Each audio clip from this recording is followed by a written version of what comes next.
Let's start with a simple truth that surprises almost everyone.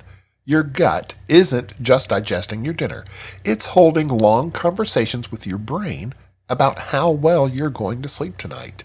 On today's episode, we're going to look at how your belly plays a larger role in your sleep than you might think. I'm Jay, and this is Somnilopod.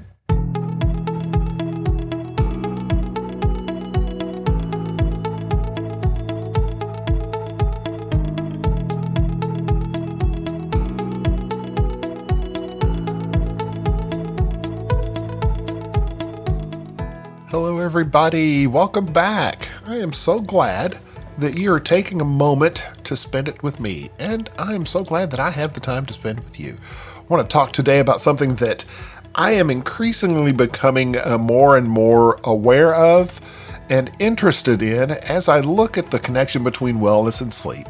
Now, if you have ever felt off after a heavy meal, noticed extra vivid dreams after eating something spicy, or had a night of broken sleep after a late dinner, you've already experienced the gut-sleep axis at work. You just didn't have a name for it. This connection is one of the most fascinating, underappreciated parts of sleep science. And honestly, it's fast becoming one of my favorite topics to teach because the moment people finally understand it, their whole relationship with food, rest, and stress kind of shifts. So let's look at what's actually happening inside that midnight conversation between your gut and your brain. Now, your gut contains over 500 million neurons. That's the same number found in cats' brains. Scientists call this network the enteric nervous system. It's often nicknamed the second brain. Now, this second brain is wired directly to your actual brain through the vagus nerve, a nerve that we have talked about in the past and that we're going to be highlighting in episodes upcoming. That's a high-speed communication highway that consistently sends updates about digestion, stress, inflammation, and even mood, and the brain listens. When your gut is inflamed, stressed, or overwhelmed, or fed poorly, it sends out alarm signals. We're overwhelmed down here. Something's not right. Slow the system. Your brain translates these signals into sleep trouble, difficulty falling asleep, waking up more often, lighter sleep, even those bizarre dreams that you can have after that spicy meal. So yes, sometimes your insomnia is actually coming from your intestines. Now, along with all those neurons, inside your gut, there's a bustling city of bacteria. Not just bacteria, fungi and microbes. It's called the microbiome. These little fellas aren't just freeloaders, they're chemical factories that produce neurotransmitters and hormones your body actually uses to sleep. In fact, your gut produces 90% of your serotonin, which is a precursor to melatonin. And a large portion of GABA, G-A-B-A, it's gamma aminobutyric acid. It's a calming neurotransmitter produced there. Various short-chain fatty acids that reduce inflammation and promote deeper sleep are as well. And when your microbiome is diverse and healthy, it sends your brain signals that promote calmness and stable mood and restorative sleep. When it's imbalanced, say from stress or poor diet or illness, or even taking antibiotics, which can kill not only bad stuff, but good stuff as well, it can whisper the exact opposite. It's saying that we're stressed down here. And what happens when our body is stressed? It stays alert. And your brain obeys. You've probably noticed that late night eating throws your sleep off. I know it does for me, but I do it all the time, and it is terrible, and I'm working on it. But it's not just because you ate too much before bed. It's because your digestive system and your circadian rhythm share the same clock. And when you eat late, your gut starts working when it wants to be resting. Your melatonin release slows down, your insulin can spike, your core temperature changes, and digestion competes with recovery.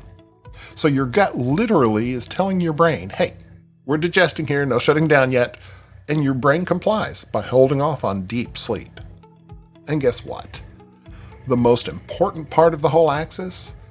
Stress hits the gut first. When you're anxious or overwhelmed, blood flow pulls away from digestion, stomach acid drops, and muscle tension increases. And the gut becomes sluggish and irritable. And that irritability sends signals back to the brain.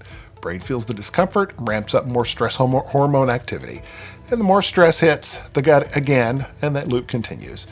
Breaking that cycle is one of the simplest ways to improve sleep without touching medications. Now, here are our 5 practical, doable ways for you to support that gut sleep axis. The first is to keep a consistent dinner schedule. Try to finish most meals 2 to 3 hours before bed, so your body isn't juggling digestion when you're trying to sleep. Also, add more prebiotic and probiotic foods. This is something that I'm working on myself. Things like yogurt or kefir, which is a variant on yogurt that has really great gut benefits. Bananas, oats, garlic, berries, leafy greens. Simple additions that feed good gut bacteria. And also manage that stress, especially in the evening. You don't need a spa day. You might want one, but you don't need it. Just 5 minutes of deep breathing or stretching or progressive muscle relaxation, and that's enough to signal the gut to relax and to prepare for sleep. And you might want to go easy on the alcohol in the evening. Not only does it affect your sleep depth, your microbiome really doesn't like the alcohol, especially close to bedtime. Staying hydrated during the day, not right before bed, is also a good choice. Chugging that water at night forces your gut and your bladder into late shift mode.